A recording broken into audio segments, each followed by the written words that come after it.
Property वाला संक्षिप्त का एक ही मामला है कि मुझे एक वकालतनामा मिला अभी 2-3 महीने पहले, जिसमें मैंने देखा कि मेरे सिग्नेचर जाली है इसमें। तो मुझे ये लगा कि इसका कहाँ दुरुपयोग हुआ है, इसकी मुझे जानकारी होनी चाहिए। मेरे नाम का गलत इस्तेमाल, मैं कभी ना तो प्रॉपर्टी में मुझे ये था कि दिलचस्पी है, जो थोड़ी बहुत प्रॉपर्टी थी वो पिताजी ने धर्मशाला बनवाने में और मैंने वहाँ पर एक मंजिल दिलवाने में खर्च कर दी।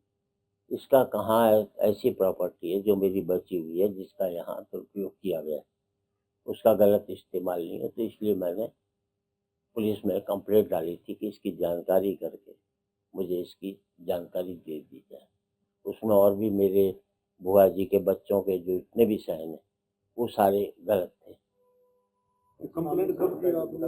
अभी इस मामले से संबंधित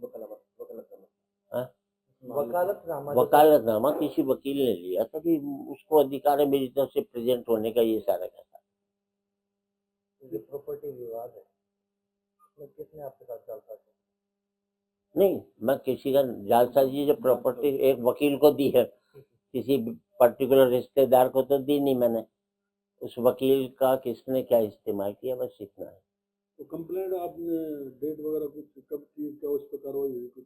नहीं, मुझे बुलाया ना, उसके लिए तो बुलाया मुझे, इंक्वायरी के लिए, मेरे स्टेटमेंट के लिए बुलाया, जो मैंने स्टेटमेंट दे दिया था पुलिस को। मैं गांव में ही देकर आया तहसीलदार को, और डीसी साहब ने 3 लोगों की कमेटी बैठा दी कि इसकी जानकारी करके। ये तो आप सोचिए किस पर है। मैं अपना राय दे चुका हूँ कि राजनीति का जो कर्तव्य है, धर्म बहुत बड़ी चीज़ है, धर्म को निभाने की चाहिए। हम सब लोग ईश्वर से चाहते हैं, ईश्वर को थोड़ी चाहते हैं। हम सब लोग धर्म को मानते हैं। धर्म की क्या मानते हैं? धर्म की मानते तो पूरे संसार के अंदर एक बूंद भी लहू की नहीं बहती। जो नास्तिक आदमी ने, उसने एक बूंद लहू नहीं बहाई। जो धर्म को मानता उसने लहू की नदियां बहा दी। तो इसका मतलब क्या हुआ कि हम धर्म को सही मायनों में हम धर्म को नहीं जान सके, या जो हमारे गुरु हैं उन्होंने अपने आप को स्थापित किया, चाहे धर्म को उन्होंने बिगाड़ करके प्रस्तुत किया या कैसे भी।